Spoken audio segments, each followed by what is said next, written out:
you have all the right notes down and you can hit them.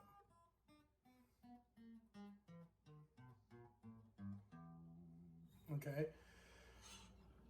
What I want you to do is go to A, do the same combination of notes, but go to A so your fingers have a little more room, because obviously the frets are smaller, like the spaces are smaller. Go to A, that's where I'm comfortable.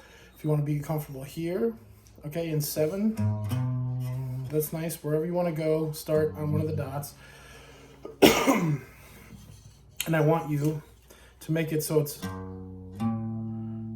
to where this finger stays put down as you go to the next note and pluck it, and it barely comes off after. So it's like,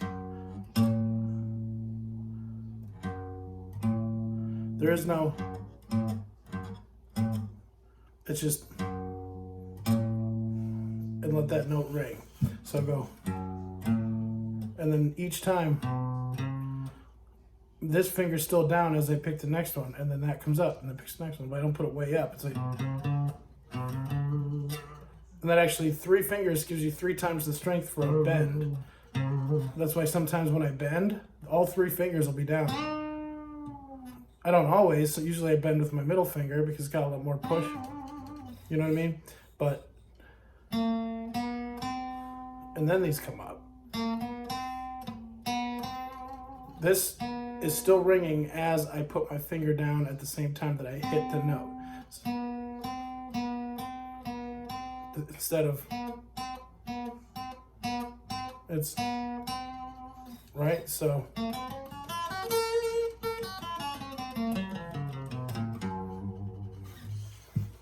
and figure out, because it gives you that little flash, you don't have to do that stuff yet, but you can try a bend. What I do for bends is, there's a lot of different ways. Steve Vai does it in a way that he did it because it kind of looked cool and stuff like that back in the 80s, but he does this like round thing where his finger goes back and forth. You don't have to do that. It doesn't, going here or here doesn't do anything because it's all still right here where this fret is. So,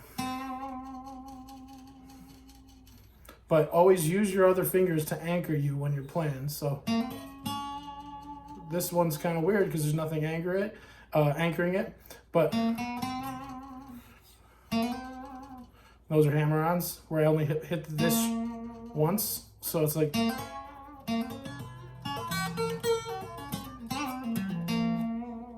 I'm not, that's not actually part of the scale, I'm just showing you. So,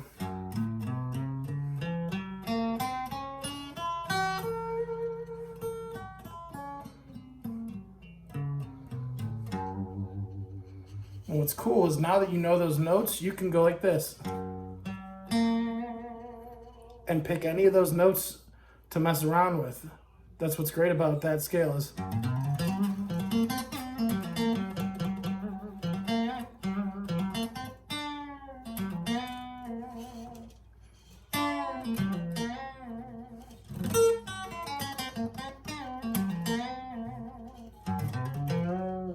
oh, it's shit all over the place.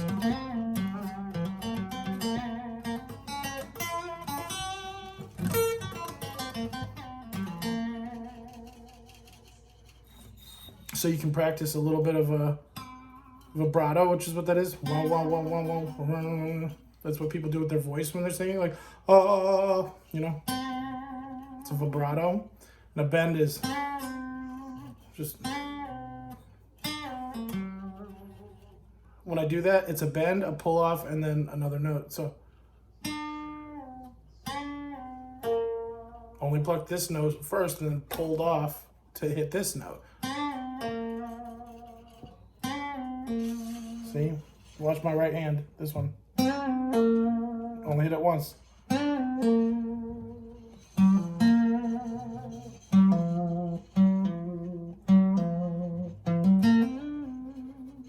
A lot of times you get into legato stuff where you're barely ever picking with this hand. It's like you're just like pulling off and hammering on, like.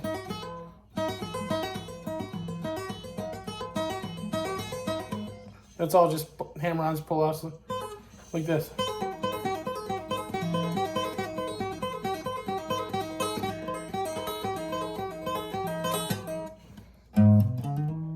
See?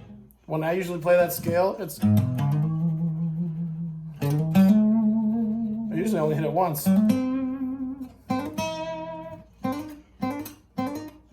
only picking that once.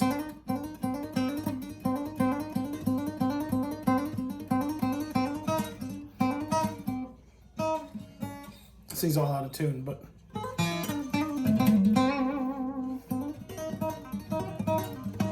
watch how many notes I hit. You know, I watch how little my right hand moves, the picking hand.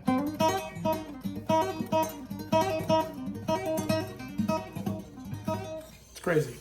So I want you to just try and get those notes to ring through.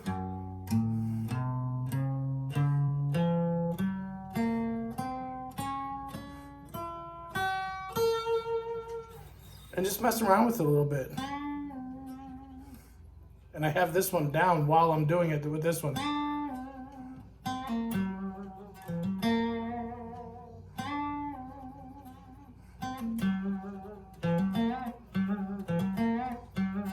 Should practice some hammer-ons for fun.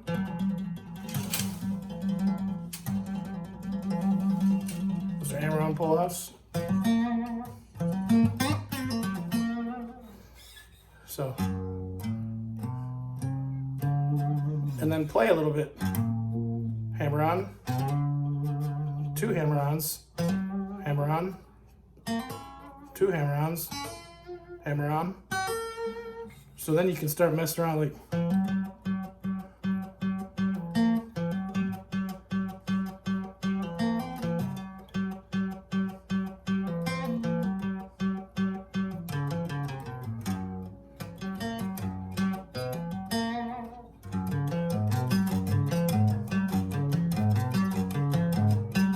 There's tons of shit all over the place now. Like I said, that's not everything. It's not all in there, but yeah. Just start messing with it.